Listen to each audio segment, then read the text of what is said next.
देश में कई लोगों का ऐसा मानना है कि राजनीतिज्ञ और भ्रष्टाचार ये गाइस, क्या आपको पता है कि 1970 से पहले इंडिया के मिडिल क्लास और लोअर मिडिल 5 स्टार होटल में जाना हर किसी का सपना होता है। पर अक्सर हम लोग ये सोचते हैं कि वहां पर सिर्फ गाइस, कभी कभी क्या आपको भी ये लगता है कि आपका मोबाइल वाइब्रेट कर रहा है? गाइस, कभी कभी क्या आपको भी ये लगता है कि आपका मोबाइल वाइब्रेट कर रहा है, जबकि जब आप अपने मोबाइल को चेक करते हो तो उसमें कोई वाइब्रेशंस होते ही नहीं है। ये एक तरह की मानसिक बीमारी है, इसे फैंटम वाइब्रेशन सिंड्रोम भी कहते हैं। और घबराइए मत, ये बीमारी सिर्फ आपको ही नहीं है, इस पूरी दुनिया में मोबाइल यूज करने वाले 90% यूजर्स को फैंटम वाइब्रेशन सिंड्रोम है।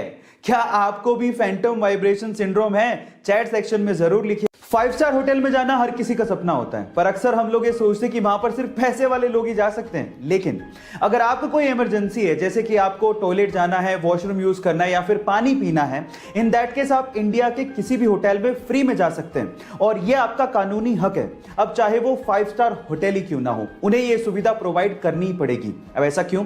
क्योंकि 1867 में इंडियन सराय कानून लागू हुआ था। इस कानून के मुताबिक इंडिया के सभी होटल्स को इमरजेंसी सिचुएशन में टॉयलेट की और पानी की सुविधा प्रोवाइड करना अनिवार्य है। क्या आपको इसके पहले तक इफेक्ट पता था? और अगर नहीं पता था तो चैट सेक्शन में जरूर लिखेगा। गाइस, क्या आपको पता है कि 1970 से पहले इंडिया के मिडिल क्लास और लोअर मिडिल क्लास लोग डिटर्जेंट पाउडर, जिससे हम लोग कपड़े धोते हैं, उसे अफोर्ड तक नहीं कर सकते थे क्योंकि वो बहुत महंगा था। और फिर उसके बाद आए करशन भाई पटेल अपना डिटर्जेंट पाउडर लेके, जिसका नाम था निरमा। और निरमा ने डिटर्जेंट पाउडर को हम जैसे लोगों के लिए अफोर्डेबल बनाया। मजे की बात यह है कि करशन भाई पटेल ने निरमा को अपने घर पे ही बनाया था और तब वो कहीं नौकरी करते थे और नौकरी पे जाते वक्त और नौकरी से वापस आते वक्त वो निरमा के डिटर्जेंट पाउडर को जगह जगह पे बेचा करते थे। और इतने हार्ड वर्क के बाद आज वो 21,000 करोड़ रुपए की संपत्ति के मालिक हैं। है ना ये इंस्पिरेशनल स्टोरी? देश में कई लोगों का ऐसा मानना है कि राजनीतिज्ञ और भ्रष्टाचार ये एक दूसरे के पर्यायवाची हैं, लेकिन हर राजनीतिज्ञ ऐसा नहीं होता। जैसे उदाहरण के तौर पे लाल बहादुर शास्त्री जी।